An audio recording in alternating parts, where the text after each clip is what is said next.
얘들아, 너희가 나한테 한 짓을 다 기억한다. 로또 당첨되자마자 나를 버렸지. 나는 짐이라고 했지. 준호가 변명하려 했습니다. 엄마, 그건 그건 뭐? 변명할 거리도 없잖아. 순자가 일어서며 말했습니다. 너희가 돈 있을 때는 나를 시골에 처박아 두고. 이제 망하니까 어머니 찾아와. 미영이가 대들었습니다. 어머니, 그래도 저희가 가족이잖아요. 가족? 순자가 비웃었습니다. 가족이면 쓰레기 취급을 하나? 가족이면 명절에도 안 와도 되나? 그때 순자는 결심했습니다. 이제 진실을 말할 때가 됐다고. 얘들아, 너희 진짜 궁금하지? 내가 정말 돈이 없는지. 오늘 이야기 시작하기 전에 무료 버튼 하나만 눌러주세요. 구독과 좋아요 꼭 눌러주시면 평생 행복한 가정을 이루십니다. 여러분들의 따뜻한 응원이 오늘도 이런 감동적인 사연을 만들어 갑니다. 경기도 원산면 시골집 김순자 할머니가 된장국을 끓이고 있었습니다. 올해로 72살. 남편을 일찍 여의고 혼자 살고 있었죠. 아들 준호가 결혼한 지 5년. 며느리 미영이는 정말 착한 아이였습니다. 어머니, 또 혼자 일하세요? 미영이가 부엌으로 들어왔습니다. 앞치마를 두르며 국자를 받아들였죠. 순자는 흐뭇하게 미소를 지었습니다. 며느리가 와서 해주니 고마워. 당연한 거죠. 앉아 계세요. 제가 다 할게요. 미영이는 정말 부지런했습니다. 새벽 6시면 어김없이 일어났죠. 시어머니보다 먼저 일어나서 밥을 지었습니다. 마당도 깔끔하게 쓸고 빨래까지 널어놓았죠. 준호가 늦게 들어와도 따뜻한 밥상을 차려두고 기다렸습니다. 어머니, 더 드세요. 오늘 멸치를 좋은 걸로 골라서 우렸어요. 우리 며느리가 정성스럽게 해주니까 맛이 없을 리가 있겠니? 순자는 진심으로 고마워했습니다. 혼자 살면서 끼니를 거르는 일이 많았는데 이렇게 따뜻한 며느리가 있어서 얼마나 다행인지 몰랐죠. 미영이는 순자의 건강까지 세심하게 챙겼습니다. 어머니, 혈압약 드셨어요? 오늘 컨디션은 어떠세요? 매일 아침마다 빠뜨리지 않고 물어봤죠. 순자가 몸이 아프다고 하면 미영이는 즉시 병원에 모셔다 드렸습니다. 어머니, 저희가 모실게요. 평생 걱정하지 마세요. 미영이의 말을 들을 때마다 순자는 가슴이 뭉클했습니다. 남편이 돌아가신 후 아들만 믿고 살았는데 이제는 이런 착한 며느리까지 있으니 든든했죠. 저녁 식사 시간이 되면 준호도 함께 앉았습니다. 가족이 모두 모이는 가장 소중한 시간이었죠. 준호는 어머니에게 정성스럽게 안부를 물었습니다. 엄마, 오늘 하루는 어떻게 보내셨어요? 몸은 괜찮으시고요? 하루 있었던 일들을 자세히 이야기해 드렸죠. 미영이는 시어머니가 좋아할 만한 반찬들을 정성스럽게 차려놓았습니다. 된장찌개, 김치, 나물 반찬까지 모든 음식에 정성이 가득했죠. 혈압약은 잊지 말고 드시고요. 소금 적게 드시는 게 좋대요. 응, 우리 며느리가 챙겨줘서 하나도 잊을 틈이 없어. 이런 정겨운 대화가 오가는 저녁 식탁. 정말 따뜻하고 화목했습니다. 순자는 속으로 늘 감탄했죠. 이렇게 착한 며느리를 만나다니. 내가 정말 큰 복을 받았구나. 주말이면 미영이는 순자와 함께 5일장에 나갔습니다. 시어머니의 팔짱을 정성스럽게 끼고 다녔죠. 어머니, 이거 드시고 싶으시면 사드릴게요. 몸에 좋은 거 골라서 드세요. 이것저것 사주려고 하는 미영이를 보며 시장 상인들도 부러워했습니다. 어머님, 며느리가 정말 효자네요. 요즘 이런 며느리 흔하지 않은데. 그러게 말이야. 내가 복이 많아서 이런 며느리를 만났나 봐. 순자는 마음이 뿌듯하고 자랑스러웠습니다. 동네 할머니들 모임에서도 미영이 이야기가 자주 나왔죠. 순자네 며느리는 정말 착해. 그런 며느리 어디서 구해? 다들 부러워하는 며느리였습니다. 미영이는 밤에도 순자를 세심하게 챙겼습니다.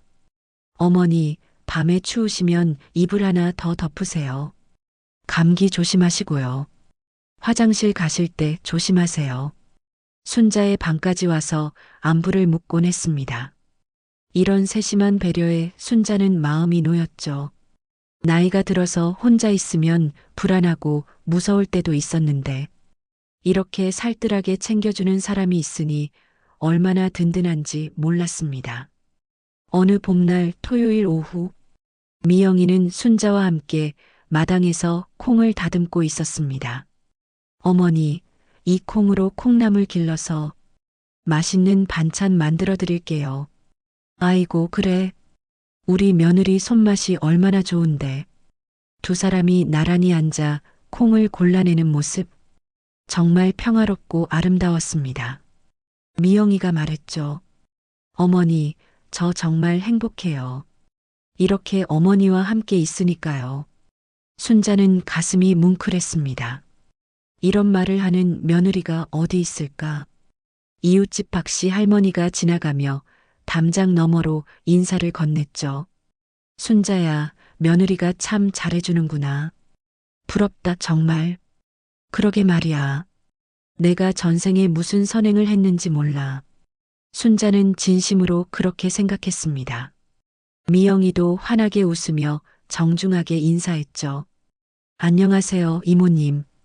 건강하시죠?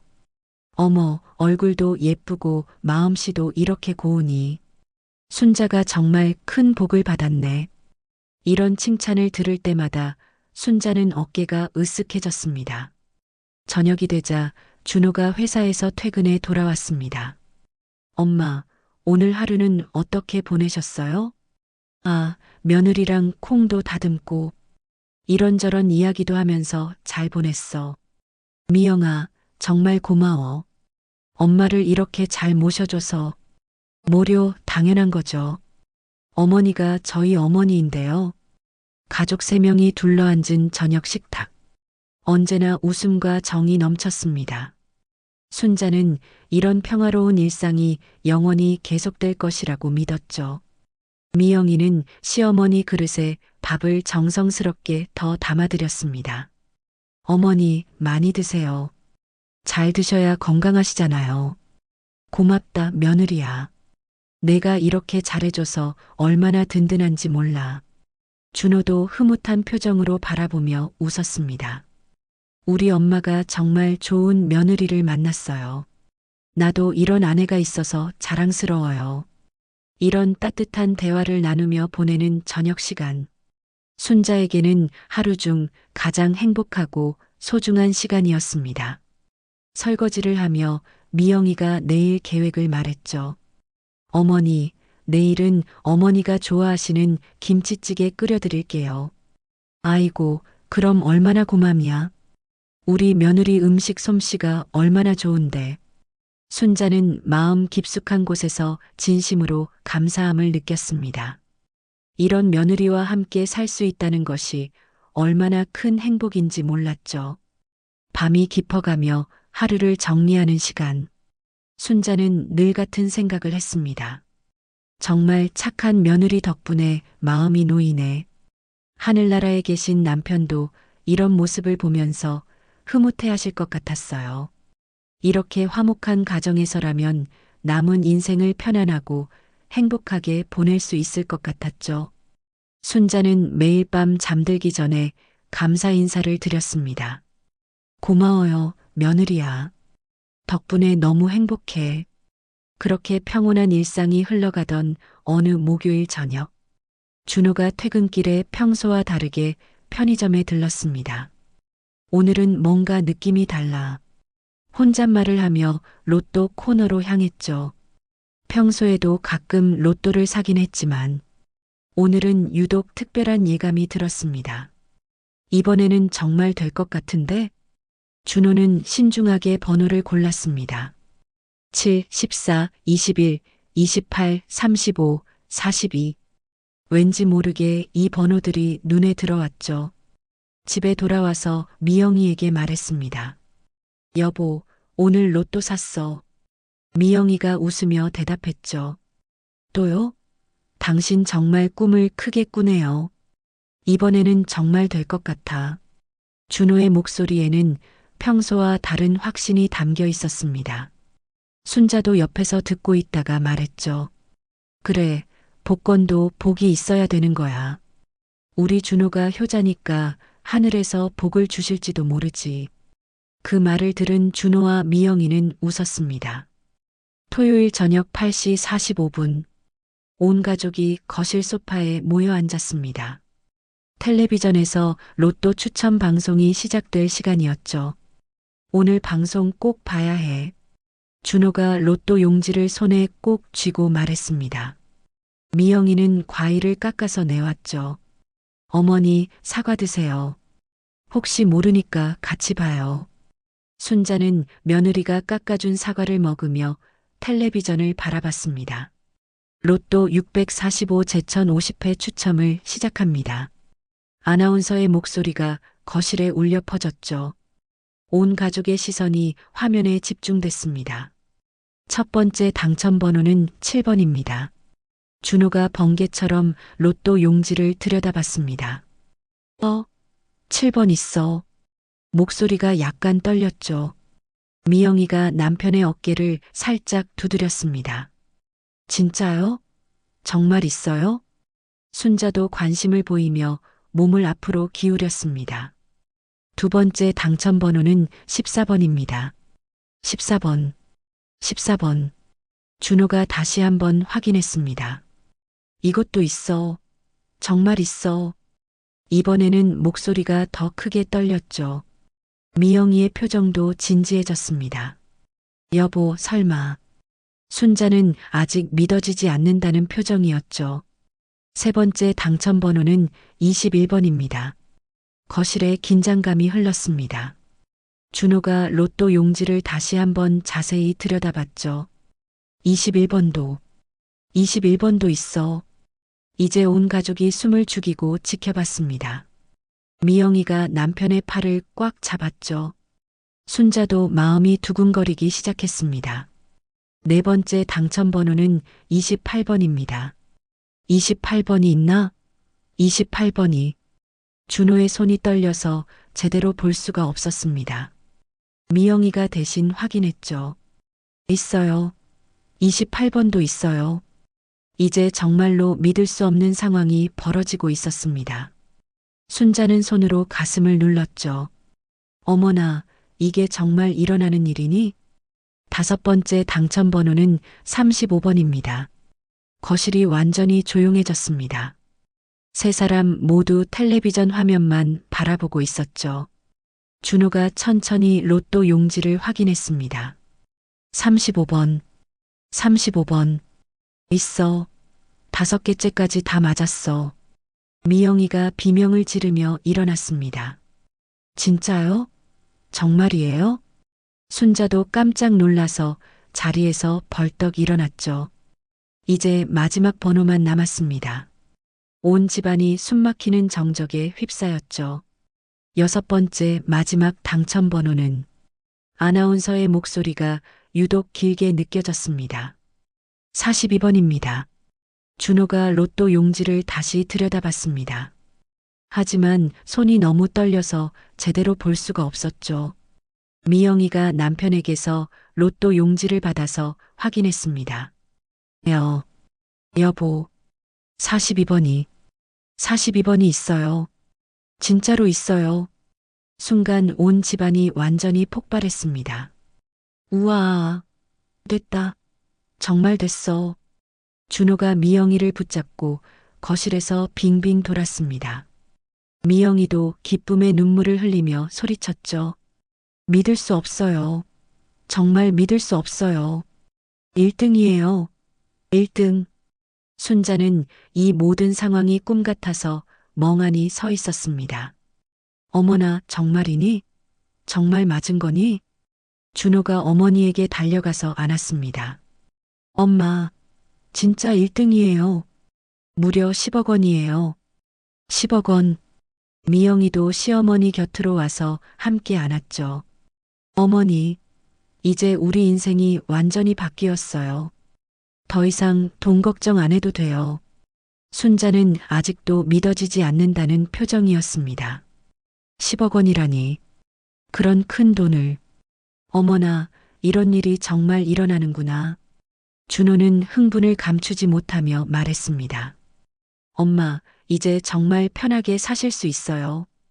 우리가 모셔드릴게요. 좋은 집에서 호강하며 사세요.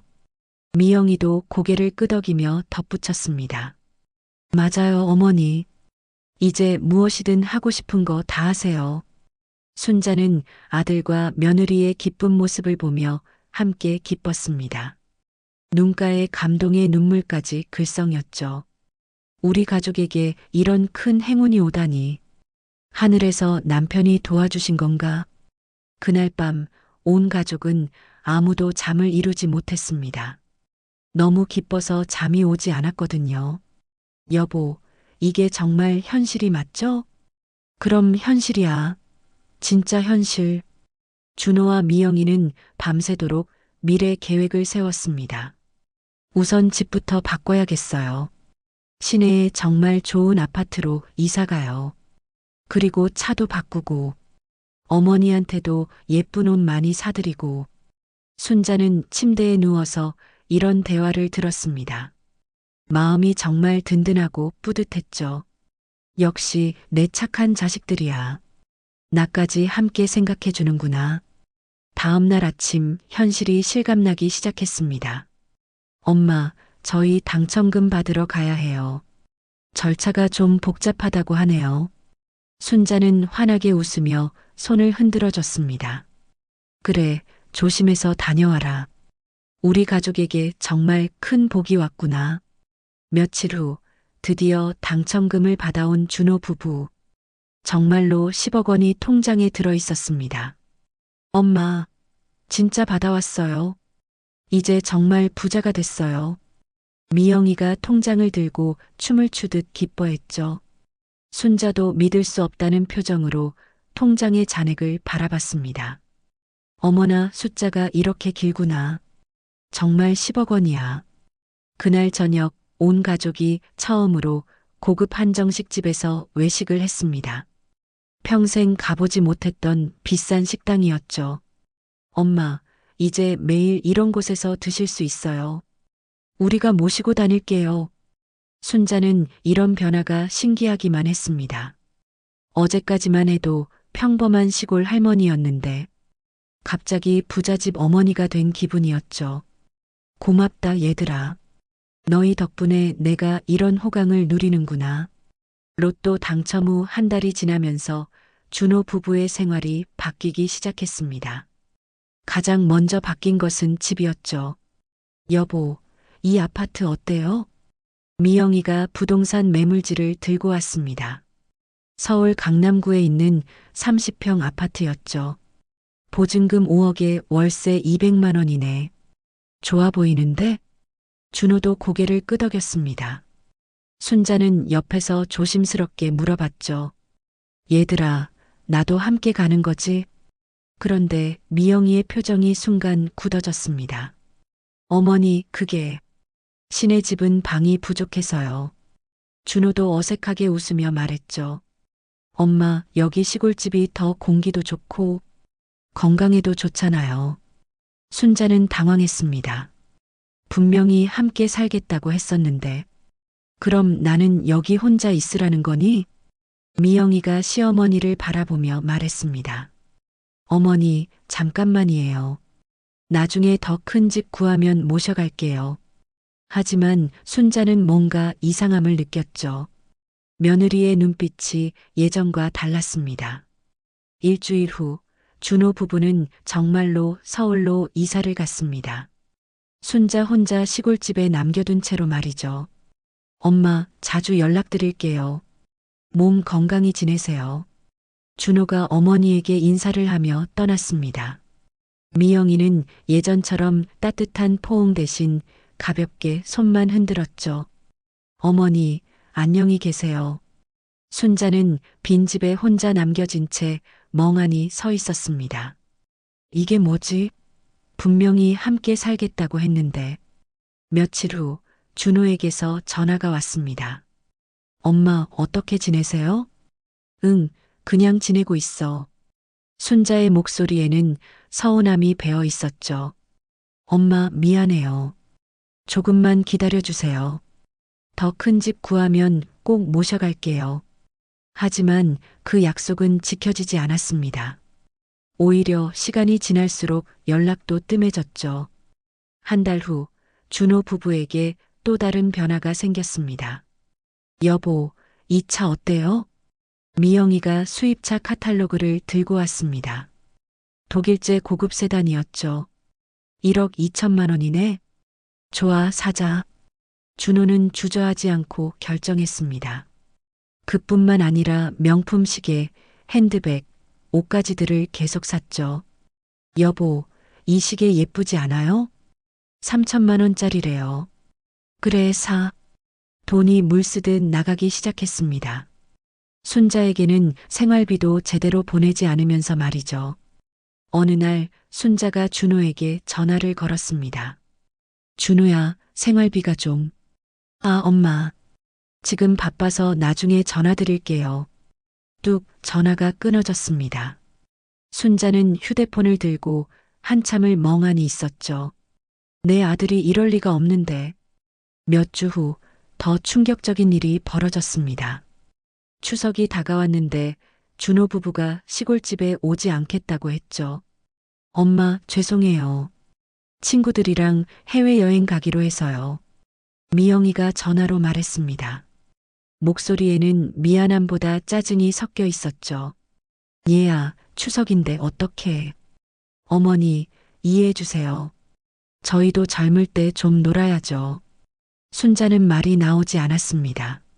며느리가 이런 말을 할 줄은 꿈에도 몰랐죠. 추석 당일 순자는 혼자서 차례상을 차렸습니다.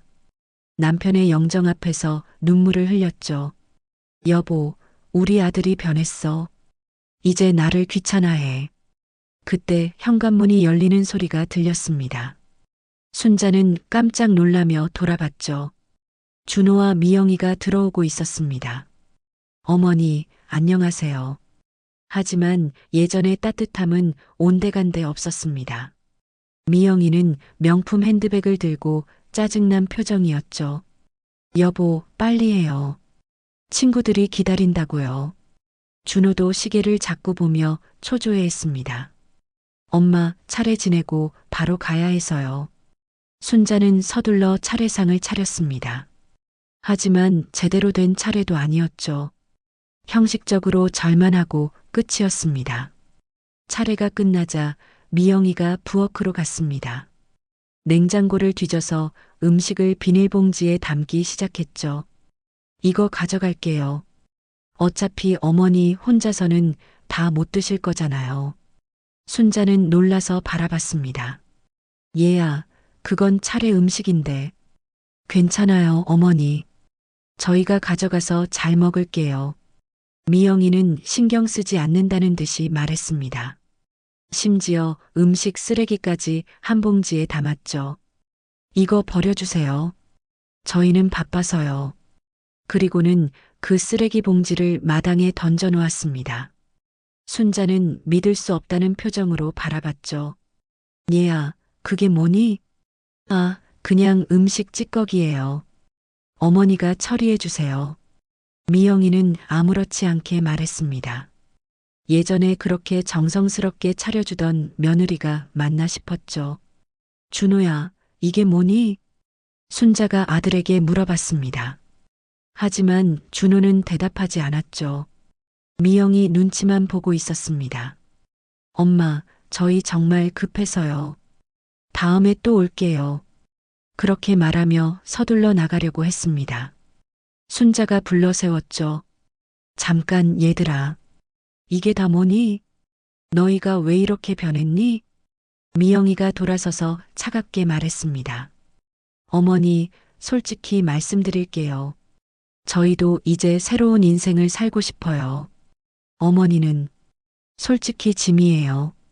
그 말을 들은 순자는 머리가 하얘졌습니다. 뭐라고? 내가 짐이라고? 준호도 옆에서 고개를 떨구고 있었습니다. 어머니를 변호하지도 않았죠.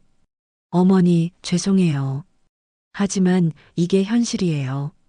저희는 젊고 돈도 있으니까 자유롭게 살고 싶어요. 미영이의 말은 계속됐습니다. 순자는 그 자리에 주저앉았죠. 내가 짐이라고. 차가 떠나고 나서 시골집 마당에는 쓰레기 봉지만 남았습니다. 순자는 그 봉지 옆에 털썩 앉았죠. 내가 쓰레기처럼 버려졌구나. 눈물이 주룩주룩 흘러내렸습니다. 그렇게 사랑했던 며느리에게 짐 취급을 받다니. 아들도 아무 말 없이 지켜보기만 하다니. 순자는 하늘을 올려다보며 중얼거렸습니다. 여보, 우리 아들이 완전히 변해버렸어. 추석이 지난 후 몇 달 동안 순자는 혼자서 쓸쓸한 시간을 보냈습니다. 준호 부부에게서 연락은 거의 오지 않았죠. 가끔 문자로 안부 인사만 받을 뿐이었습니다. 엄마, 잘 지내세요. 그게 전부였습니다. 생활비도 제대로 보내주지 않아서 순자는 알뜰하게 살아야 했죠. 동네 할머니들이 물어봤습니다. 순자야, 아들 며느리는 언제 와? 서울에서 잘 살고 있다더라. 순자는 속마음을 숨기고 대답했습니다. 체면 때문에 진실을 말할 수 없었죠. 그렇게 시간이 흘러 다시 추석이 다가왔습니다. 순자는 이번에는 아들 부부가 올 거라고 기대했죠. 작년과는 다를 거라고 생각했습니다. 추석 이틀 전 준호에게서 전화가 왔습니다. 엄마, 안녕하세요. 응, 준호야. 언제 와? 순자의 목소리에는 기대감이 가득했죠. 아, 그게. 준호의 목소리가 머뭇거렸습니다. 저희 이번에도 못 갈 것 같아요. 순자는 가슴이 철렁했습니다. 왜? 추석인데 왜? 친구들이랑 제주도 여행 가기로 해서요. 이미 예약도 다 했고요. 순자는 말이 나오지 않았습니다.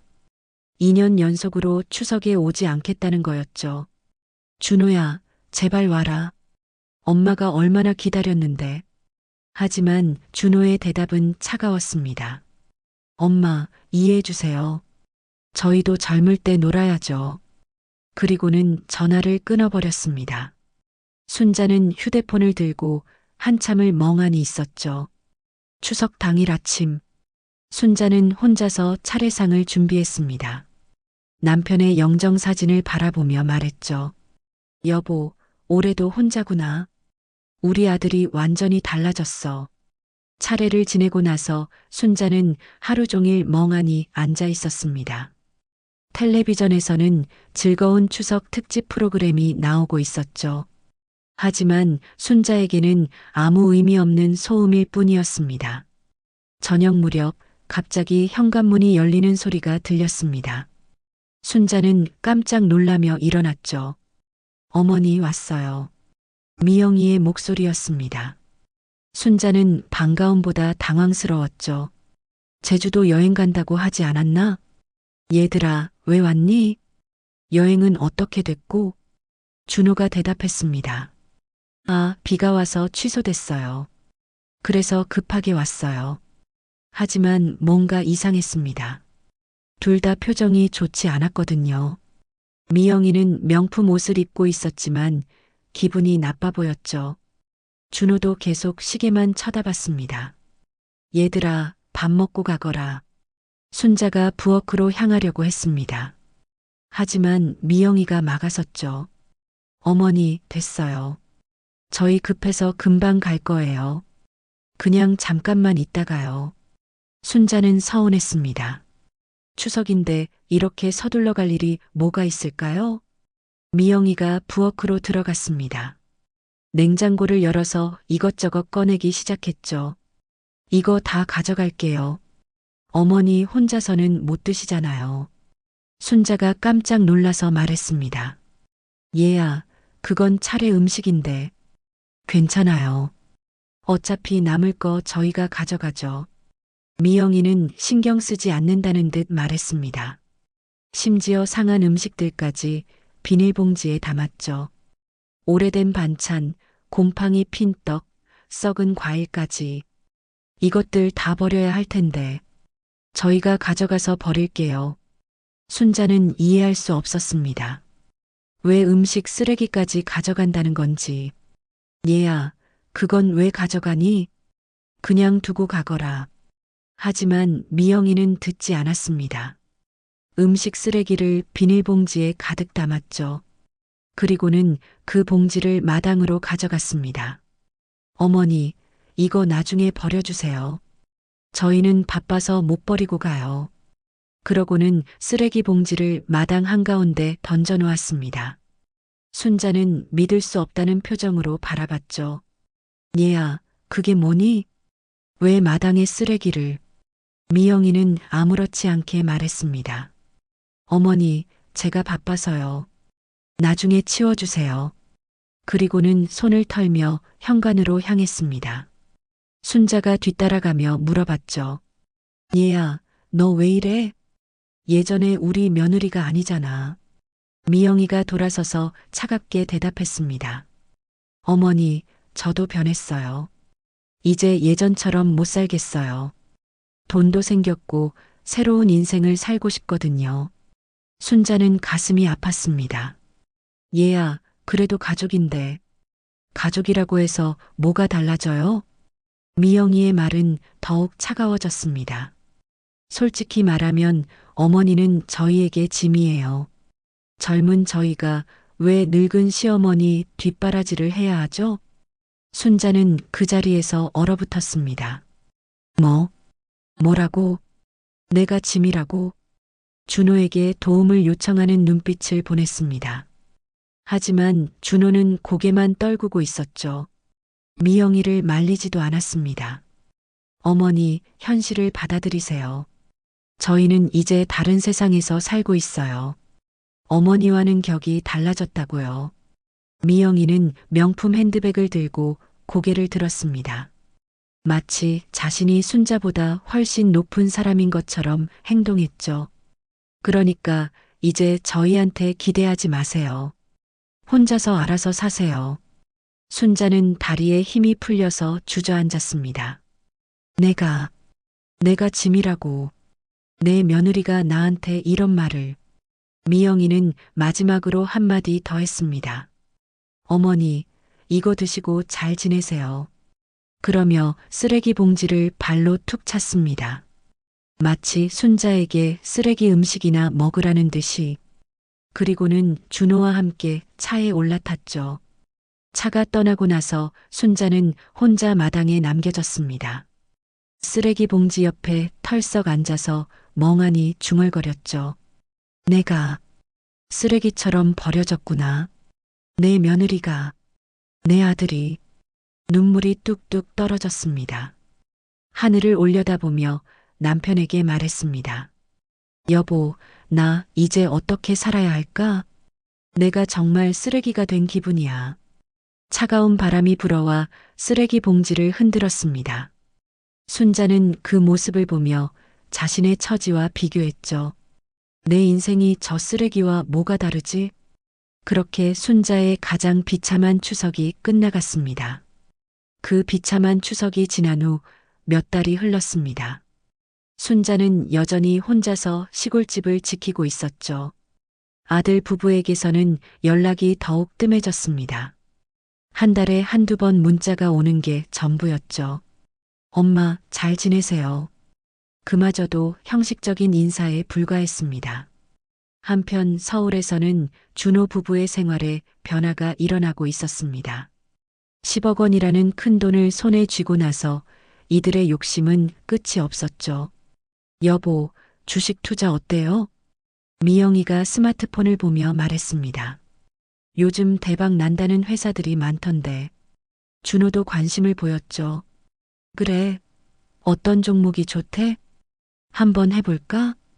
이렇게 해서 준호는 주식 투자에 발을 담그게 됐습니다. 처음에는 운이 좋았죠. 투자한 주식들이 오르기 시작했습니다.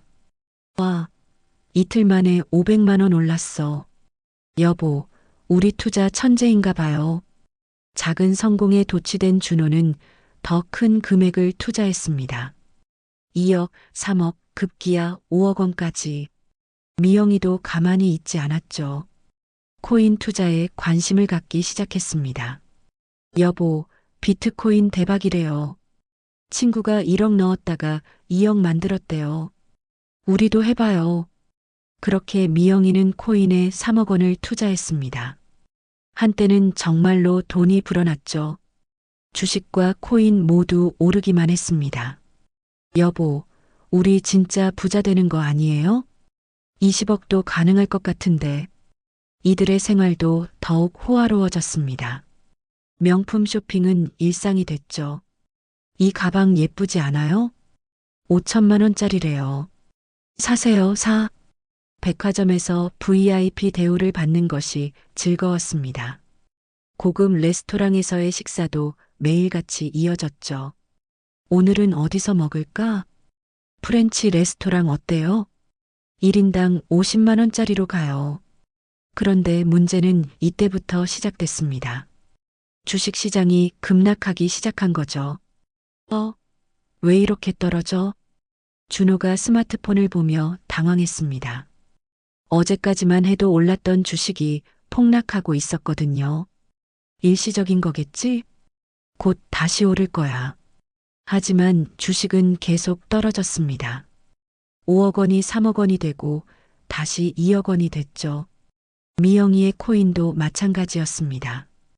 여보, 큰일 났어요. 코인이 반토막 났어요. 3억 원이 1억 5천만 원으로 줄어들었습니다. 그래도 이들은 포기하지 않았죠. 지금이 기회야. 더 사서 평단가를 낮춰보자. 준호는 남은 돈 2억 원을 더 투자했습니다. 미영이도 1억 원을 추가로 넣었죠. 하지만 시장은 더욱 악화됐습니다. 주식은 계속 떨어졌고 코인도 마찬가지였습니다. 이럴 수가 없어. 왜 이렇게 계속 떨어져? 준호는 매일 차트만 들여다봤습니다. 밤잠도 제대로 이루지 못했죠. 미영이도 스트레스로 머리카락이 빠지기 시작했습니다. 여보, 우리 망하는 거 아니에요? 벌써 7억 원이 날아갔어요. 남은 돈은 3억 원뿐이었습니다. 그런데 설상가상으로 생활비도 부족해지기 시작했죠. 아파트 월세 200만 원을 내기도 빠듯했습니다. 여보, 이번 달 월세 어떻게 해요? 통장에 돈이 별로 없는데. 하지만 이들은 생활 수준을 낮추지 않았습니다. 여전히 명품을 사고 비싼 음식을 먹었죠. 그래도 우리 체면이 있잖아요. 친구들 앞에서 쪽팔리게 살 순 없어요.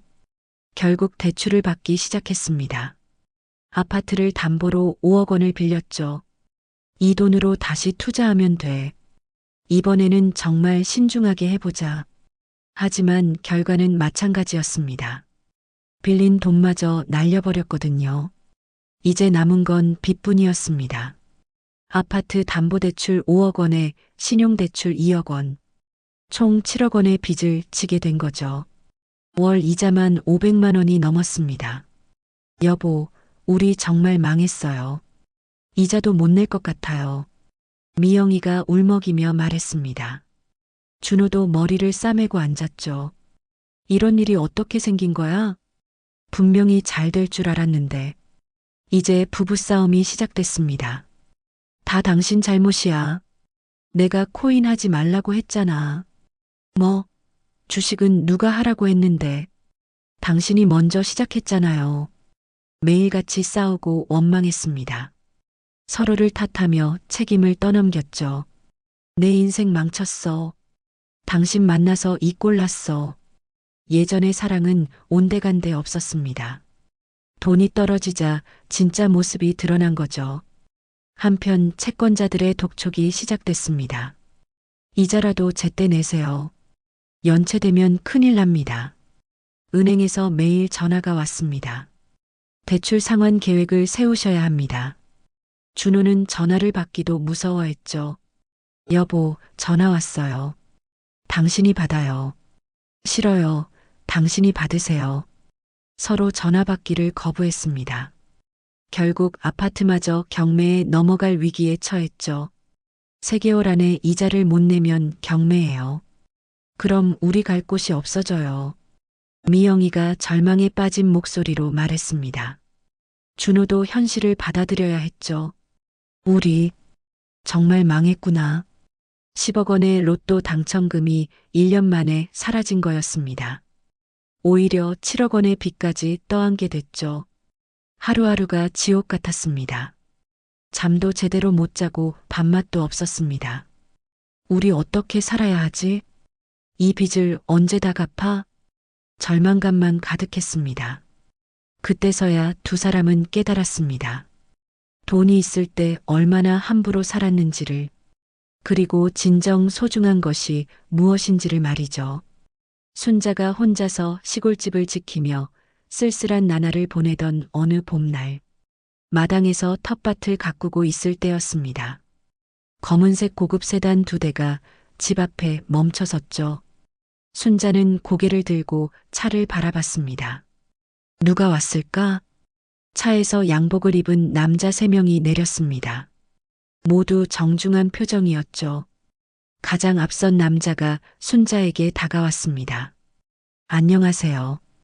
혹시 김순자 씨 맞으시죠? 순자는 당황했습니다. 자신을 찾아온 낯선 사람들이었거든요. 네, 맞는데요. 누구시죠? 저희는 대한부동산 개발 직원입니다. 남자가 명함을 내밀었죠. 원산면 토지 관련해서 말씀드릴 일이 있어서요. 순자는 명함을 받아보며 물어봤습니다. 토지라니요? 무슨 토지요? 어머님께서 소유하고 계신 이 일대 토지 말입니다. 남자의 말에 순자는 더욱 당황했죠. 저희 집 땅 말씀하시는 건가요? 네, 정확히는 이 집 뒤쪽 산 일대와 앞쪽 논밭까지요. 순자는 고개를 갸우뚱했습니다. 남편이 물려준 땅이긴 하지만 별가치 없는 줄 알았거든요. 그런데 그 땅이 왜요? 남자가 미소를 지으며 설명하기 시작했습니다. 어머님, 이 지역에 대규모 개발 계획이 세워졌습니다. 정부에서 발표한 신도시 개발 사업이에요. 순자는 눈을 크게 뜨며 들었죠. 신도시라고요? 네, 5만 명이 살 수 있는 계획도시가 들어설 예정입니다. 그래서 이 일대 토지 가격이 엄청나게 오를 거예요. 다른 남자가 서류를 꺼내며 말했습니다. 어머님이 소유하신 땅이 총 1,000평 정도 됩니다. 현재 평당 시세가 2천만 원 정도 하거든요. 순자는 숨이 멎을 것 같았습니다. 2천만 원이요? 평당이요? 네, 맞습니다. 그럼 총 얼마나 되는 건가요? 남자가 계산기를 꺼내며 말했습니다. 1,000평 곱하기 2천만 원이면 200억 원입니다. 순자는 그 자리에서 주저앉을 뻔했습니다. 200억 원이요? 어머나, 그럴 리가 없어요. 하지만 남자들은 진지했습니다. 어머님, 이건 정부 발표 자료입니다. 서류를 보여주며 설명했죠. 신도시 개발이 확정되면서 땅값이 폭등한 거예요. 어머님께서는 하루아침에 대부호가 되신 겁니다. 순자는 믿을 수 없었습니다. 가난하게 살아온 자신이 갑자기 부자라니. 정말인가요? 물론입니다. 등기부등본도 확인했거든요. 남자가 또 다른 서류를 보여줬죠.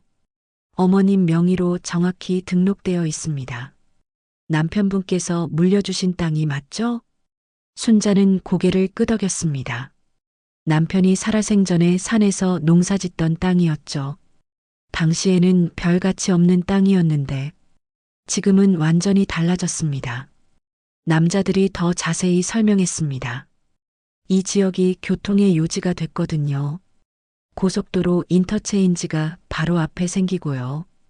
KTX역도 10분 거리에 들어설 예정입니다. 순자는 꿈을 꾸는 것 같았습니다. 그럼 이 땅을 팔면, 네, 200억 원을 받으실 수 있어요. 다만 20%는 세금으로 내셔야 하지만요. 그래도 160억 원이었습니다. 상상도 못할 큰 돈이었죠. 하지만 어머님, 급하게 결정하실 필요는 없어요. 남자가 다시 설명했습니다. 앞으로 더 오를 가능성도 있거든요. 개발이 본격화되면 평당 3천만 원도 가능해요. 순자는 머리가 복잡해졌습니다. 팔아야 할지 기다려야 할지 모르겠었거든요. 어머님, 혹시 매각 의향이 있으시면 언제든 연락 주세요. 남자가 명함을 내밀었습니다. 저희가 최고가로 매입해 드리겠습니다. 순자는 떨리는 손으로 명함을 받았죠. 감사합니다. 생각해보고 연락드릴게요. 네, 천천히 생각해보세요. 다만 좋은 매수자들이 많아서 경쟁이 치열해요. 남자들이 떠나고 나서 순자는 혼자 멍하니 앉아 있었습니다. 내가 정말 부자가 된 건가? 200억 원이라니. 어떻게 받아들여야 할지 모르겠었습니다. 그날 저녁 순자는 남편의 영정사진 앞에 앉았습니다. 여보, 당신이 물려준 땅이 이렇게 값어치가 있었구나. 당신이 하늘에서 도와주신 건가? 눈물이 흘러내렸습니다. 기쁨의 눈물이면서 동시에 서운함의 눈물이기도 했죠. 이런 일이 벌어졌는데 아들한테 연락해야 하나? 하지만 곧바로 마음을 바꿨습니다. 아니야, 아직은 말하지 말자. 저 아이들이 어떻게 나올지 지켜보자. 순자는 이 사실을 혼자만 알고 있기로 했습니다. 며칠 후 부동산 개발업체에서 다시 연락이 왔습니다. 어머님, 생각해 보셨나요? 아직 확실하지 않아요. 순자는 신중하게 대답했습니다. 조금 더 시간을 주세요. 네, 하지만 너무 오래 기다리시면 다른 투자자들도 관심을 보이고 있거든요. 순자는 마음이 조급해지기 시작했습니다. 정말 기회를 놓치면 어떡하지? 하지만 한편으로는 의심스럽기도 했죠. 정말 그렇게 큰 돈을 받을 수 있을까? 혹시 사기는 아닐까? 순자는 동네 이장님께 조언을 구했습니다. 이장님, 요즘 신도시 개발 이야기 들어보셨어요? 아, 그거 정말이에요. 이장님이 고개를 끄덕였죠. 신문에도 났던데 이 지역이 완전히 바뀐대요. 땅값이 정말 많이 올랐다더라고요. 이제 순자는 확신을 갖게 됐습니다. 정말 내가 부자가 되는구나. 하지만 아직은 아무에게도 말하지 말자. 그날 밤 순자는 잠이 오지 않았습니다. 인생이 완전히 바뀔 기회가 온 거였거든요. 이제 누가 누구를 쓰레기 취급하나 보자. 내 아들과 며느리가 어떻게 나올지 지켜보자. 순자의 눈에는 새로운 빛이 돌고 있었습니다. 순자가 200억 원짜리 땅의 주인이라는 사실을 알게 된 지 한 달이 지났습니다. 그동안 순자는 아무에게도 이 사실을 알리지 않았죠. 특히 준호 부부에게는 더욱 그랬습니다. 저 아이들이 먼저 찾아올 때까지 기다려보자. 순자는 마음속으로 다짐했습니다. 한편 서울에서는 준호 부부의 상황이 더욱 악화되고 있었습니다. 7억 원의 빚에 매달 이자만 500만 원. 도저히 감당할 수 없는 상황이었죠. 여보, 이번 달 이자도 못 낼 것 같아요. 미영이가 통장을 보며 절망적으로 말했습니다. 은행에서 최후 통보 왔어요. 준호도 머리를 싸매고 앉았습니다. 이제 정말 아파트 경매 들어가는 거야. 그럼 우리 갈 곳이 없어져. 부부는 매일같이 싸웠습니다. 서로를 원망하며 책임을 떠넘겼죠. 다 당신 때문이야. 당신이 투자하자고 했잖아. 내가 언제 그랬어? 코인은 누가 하라고 했는데. 이런 싸움이 매일 반복됐습니다. 사랑했던 부부는 이제 원수가 되어 있었죠. 그러던 어느 날 준호가 갑자기 말했습니다. 여보, 엄마한테 가보자. 엄마. 미영이가 의아한 표정을 지었죠. 왜 갑자기 시어머니를? 혹시 엄마가 돈이 좀 있을지도 몰라. 준호의 말에 미영이가 코웃음을 쳤습니다. 시골 할머니가 무슨 돈이 있어요? 그래도 한번 가보자. 다른 방법이 없잖아. 결국 부부는 시골집으로 향했습니다. 오랜만에 찾아가는 어머니 집이었죠. 차 안에서 미영이가 말했습니다. 여보, 저는 시어머니 앞에서 굽신거리기 싫어요. 그래도 도움이 필요하니까 참아. 한 번만 참자. 시골집에 도착했을 때는 저녁 무렵이었습니다. 순자는 마당에서 빨래를 걷고 있었죠. 어머니, 준호가 차에서 내려 큰 소리로 불렀습니다. 순자는 깜짝 놀라며 돌아봤습니다. 어머나, 준호야. 갑자기 웬일이니? 미영이도 차에서 내렸습니다. 하지만 예전의 밝은 모습은 찾을 수 없었죠. 초췌하고 지친 얼굴이었습니다. 어머니, 안녕하세요. 어서 들어와라. 순자는 반가운 마음 반, 의심스러운 마음 반으로 아들 부부를 맞았습니다. 거실에 앉은 준호는 어색하게 웃었습니다. 엄마, 그동안 어떻게 지내셨어요? 그냥 지내고 있어. 순자의 대답은 차가웠습니다. 몇 년 동안 제대로 연락도 없었던 아들이었거든요. 미영이는 주변을 둘러보며 말했습니다. 시골집이 예전 그대로네요. 변한 게 하나도 없어. 그 말에는 실망감이 배어 있었죠. 준호가 조심스럽게 운을 뗐습니다. 엄마, 사실 저희가 어려운 일이 생겨서. 어려운 일? 순자가 눈을 들어 아들을 바라봤습니다. 투자에 실패해서 빚이 좀 생겼어요. 빚이 얼마나? 7억 원 정도. 순자는 놀란 표정을 지었습니다. 7억 원이나? 네, 그래서 집도 경매에 넘어갈 것 같고요. 준호는 고개를 숙이며 말했습니다. 미영이도 옆에서 덧붙였죠. 어머니, 저희 정말 막막해요. 갈 곳도 없고 돈도 없고. 순자는 속으로 생각했습니다. 이제야 찾아오는구나. 돈이 필요하니까 어머니를 찾는구나. 준호가 조심스럽게 말을 이어갔습니다. 엄마, 혹시 도와주실 수 있을까요? 얼마 안 되더라도. 그 말을 듣고 순자는 냉정하게 반문했습니다. 내가 무슨 돈이 있다고? 시골 할머니가 7억 원을 어디서 구해? 미영이가 짜증스럽게 말했습니다. 그러니까 그냥 조금이라도요. 몇 천만 원이라도 있으시면. 순자는 웃음이 나왔습니다. 몇 년 동안 쓰레기 취급하던 사람들이 돈이 필요하니까 찾아온 거였죠. 얘들아, 너희가 나한테 뭘 해줬길래 지금 와서 도움을 청하니? 준호가 당황하며 말했습니다. 엄마, 그게 무슨 말씀이세요? 저희가 언제 어머니한테. 언제? 순자의 목소리가 높아졌습니다. 추석 때 나한테 뭐라고 했는지 기억 안 나? 쓰레기 봉지를 던져놓고 가면서 뭐라고 했는지 기억 안 나? 미영이의 얼굴이 빨개졌습니다. 그때는 제가 화가 나서 시어머니를 쓰레기 취급했다고. 순자는 더 이상 참을 수 없었습니다. 너희들이 나한테 한 짓을 다 기억한다. 로또 당첨되자마자 나를 버렸지.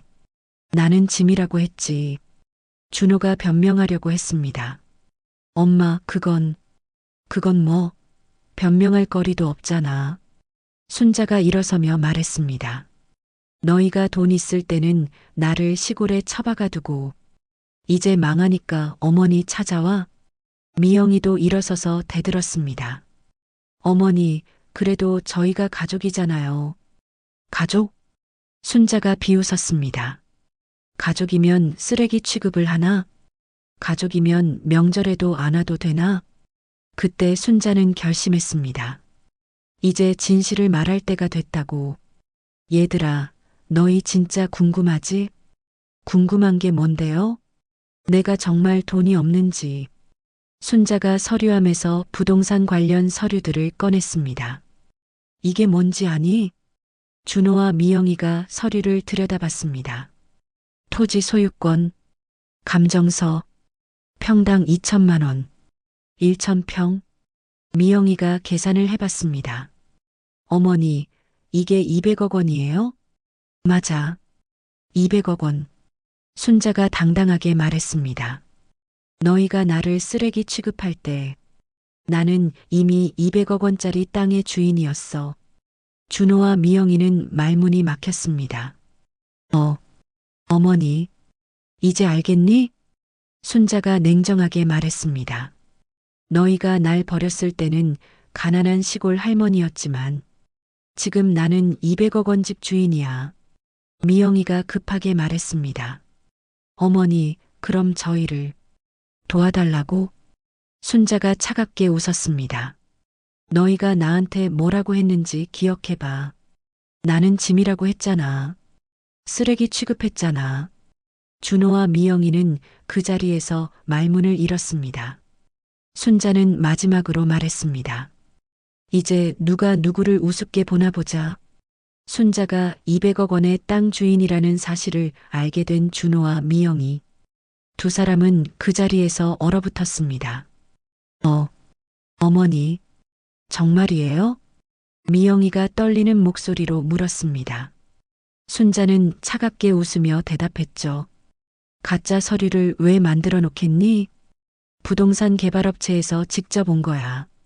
준호는 머리가 하얘졌습니다.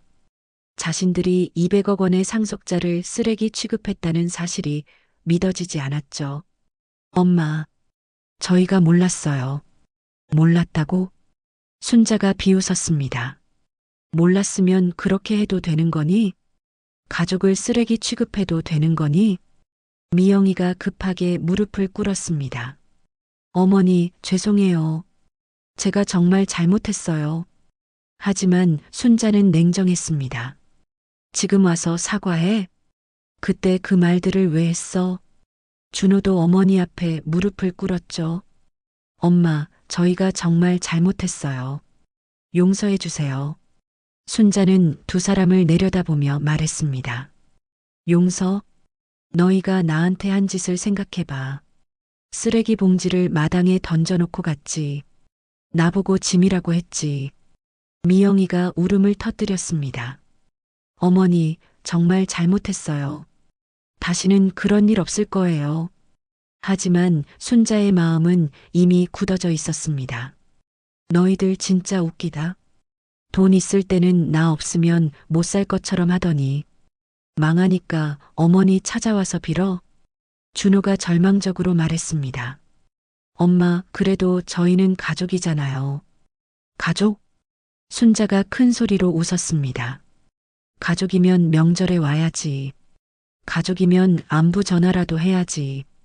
3년 동안 뭐 했어? 미영이가 변명하려 했습니다. 어머니, 저희가 바빠서. 바빠서? 순자의 목소리가 더 차가워졌습니다. 바빠서 어머니 생일도 잊어버렸지? 바빠서 설날에도 안 왔지? 두 사람은 할 말이 없었습니다. 순자의 말이 모두 사실이었거든요. 순자가 일어서서 말했습니다. 이제 나갈 시간이야. 네. 준호가 놀라서 물어봤습니다. 엄마, 저희 갈 곳이 없어요. 그건 내가 알 바 아니야. 순자는 단호하게 말했습니다. 너희가 나 버렸을 때는 생각 안 했지? 내가 갈 곳 있는지 없는지. 미영이가 매달렸습니다. 어머니, 제발요. 저희 도와주세요. 도와달라고? 순자가 비웃었습니다. 그럼 그동안 나 도와준 거라도 있어? 생활비 한 번이라도 제대로 보냈어? 준호가 변명했습니다. 엄마, 저희도 힘들었어요. 힘들었다고 어머니 버려도 되는 거야? 순자는 더 이상 들어줄 생각이 없었습니다. 나가라. 지금 당장 나가. 두 사람은 어쩔 수 없이 일어섰습니다. 하지만 포기할 수 없었죠. 어머니, 마지막으로 한 번만 기회를 주세요. 순자가 돌아서서 말했습니다. 기회는 이미 다 줬어. 너희가 다 버렸잖아. 미영이가 마지막으로 애원했습니다. 어머니, 그 돈 조금만 나눠주세요. 그 말을 들은 순자는 완전히 화가 났습니다. 지금까지도 돈 생각만 하는구나. 어머니에 대한 미안함은 없고, 진심 어린 사과는 없고, 오직 돈만 생각하는구나. 준호와 미영이는 제대로 된 사과를 한 번도 하지 않았습니다. 그저 돈이 필요해서 형식적으로 무릎 꿇은 것뿐이었죠. 정말 끝까지 그러는구나. 순자가 한숨을 쉬며 말했습니다. 나가. 다시는 오지 마. 두 사람은 결국 빈손으로 집을 나설 수밖에 없었습니다. 차 안에서 미영이가 울부짖었습니다. 200억 원, 200억 원이었어. 우리가 그 돈을 다 날린 거야. 준호도 절망에 빠졌습니다. 이제 정말 끝이구나. 우리 완전히 망했어. 차가 떠나고 나서 순자는 혼자 거실에 앉았습니다. 그리고 처음으로 환하게 웃었죠. 후련하다. 정말 후련해. 3년 동안 쌓인 서운함과 분노가 모두 해소된 기분이었습니다. 며칠 후 순자는 부동산 개발업체에 연락했습니다. 땅을 팔겠습니다. 정말이세요? 잘 결정하셨어요. 순자는 200억 원의 땅을 팔았습니다. 세금을 제외하고도 160억 원이 남았죠. 그 돈으로 순자는 서울 강남에 고급 아파트를 샀습니다. 50평짜리 펜트하우스였습니다. 어머님, 정말 좋은 집 고르셨네요. 부동산 중개인이 말했습니다. 순자는 새 집에서 새로운 인생을 시작했습니다. 가장 먼저 한 일은 동네 할머니들을 초대하는 것이었죠. 순자야, 이 집이 내 집이야? 어머나, 정말 좋네. 할머니들은 깜짝 놀랐습니다. 순자가 하루아침에 부자가 됐거든요. 어떻게 이런 일이? 땅값이 많이 올라서요. 순자는 자세한 이야기는 하지 않았습니다. 대신 할머니들과 함께 좋은 시간을 보냈죠. 순자는 사회복지재단도 만들었습니다. 혼자 사는 노인들을 도와주는 재단이었습니다. 어르신들, 편하게 연락주세요. 저희가 도와드릴게요. 순자는 진정한 보람을 느꼈습니다. 돈을 의미 있게 쓰는 기쁨이었죠. 한편 준호 부부는 결국 집을 잃었습니다. 아파트는 경매로 넘어갔고 빚만 남았죠. 여보, 우리 어디서 살아야 해? 모르겠어. 정말 모르겠어. 두 사람은 작은 원룸으로 이사했습니다. 매일 채권자들의 독촉에 시달렸죠. 이자라도 내세요. 언제까지 이럴 거예요? 미영이는 매일 후회했습니다. 왜 시어머니한테 그랬을까? 200억 원을 우리가 날린 거야. 준호도 마찬가지였습니다. 엄마한테 잘했어야 했는데 이제 와서 후회해봐야 소용없어. 그들의 결혼 생활도 파탄나고 말았습니다. 서로를 원망하며 이혼까지 하게 됐죠. 반면 순자는 매일매일 행복했습니다. 펜트하우스에서 내려다보는 한강뷰를 보며 웃었죠. 참 세상이 재미있구나. 좋은 사람들과 함께 봉사활동도 하고 문화센터에서 취미생활도 즐겼습니다. 순자 씨, 오늘도 기분이 좋아 보이네요. 네, 매일매일 행복해요. 정말로 순자의 얼굴에는 늘 웃음이 가득했습니다. 어느 저녁 순자는 베란다에서 야경을 바라봤습니다. 반짝이는 도시의 불빛들이 아름다웠죠. 여보, 보고 있어? 하늘에 계신 남편에게 말했습니다. 우리 아들은 이제 날 찾지 않아. 하지만 나는 행복해. 정말 행복해. 순자의 얼굴에 환한 웃음이 번졌습니다. 진정한 행복을 찾은 웃음이었습니다. 돈 때문에 변한 자식들을 보며 실망했지만 이제는 진짜 소중한 것이 무엇인지 알게 됐죠. 웃음 지었습니다. 순자가 중얼거렸습니다. 내 200억 집에서요. 그 웃음 속에는 모든 것이 담겨 있었습니다. 상처받았던 마음도, 복수했던 통쾌함도, 그리고 새롭게 찾은 행복도. 순자는 앞으로도 계속 웃으며 살 것입니다. 진정한 가족이 무엇인지 깨달은 채로 말이죠. 오늘 사연은 돈 앞에서 변해버린 가족과 끝내 자존심을 지킨 순자 할머니의 이야기였습니다. 로또 당첨금 10억 원, 쓰레기 취급받은 추석, 그리고 200억 원의 반전까지. 모든 것이 그들을 시험했지만 순자 할머니는 끝내 진정한 가족이 무엇인지 보여주셨습니다. 저는 이 이야기를 통해 진짜 가족에는 돈이나 이익으로 좌우되는 것이 아니라 평범한 일상에서 서로를 아끼는 마음에서 시작된다는 걸 전하고 싶었습니다. 돈이 있을 때만 잘하는 건 사랑이 아닙니다. 어려울 때 함께하고 평소에 안부를 묻고 작은 관심을 보이는 것이 진정한 효도입니다. 설령 늦었다고 생각되어도 진심으로 반성하고 사과한다면 두 번째 기회는 반드시 옵니다. 여러분의 이야기도 들려주세요. 지금 겪고 계신 가족의 고민이나 마음속 깊이 품은 후회가 있으시다면 댓글에 남겨주세요. 서로 응원하며 함께 성장합니다. 이 영상이 작은 깨달음 한 줄기가 되었다면 무료 버튼인 구독과 좋아요 부탁드립니다. 주변의 소중한 분들에게 공유도 해주세요. 여러분의 따뜻한 격려 한마디가 누군가에겐 오늘을 버티게 하는 큰 힘이 됩니다. 여러분의 인생에도 순자 할머니처럼 당당하고 행복한 웃음이 꼭 찾아오길 진심으로 기원합니다. 황혼 사연 상담소였습니다. 고맙습니다.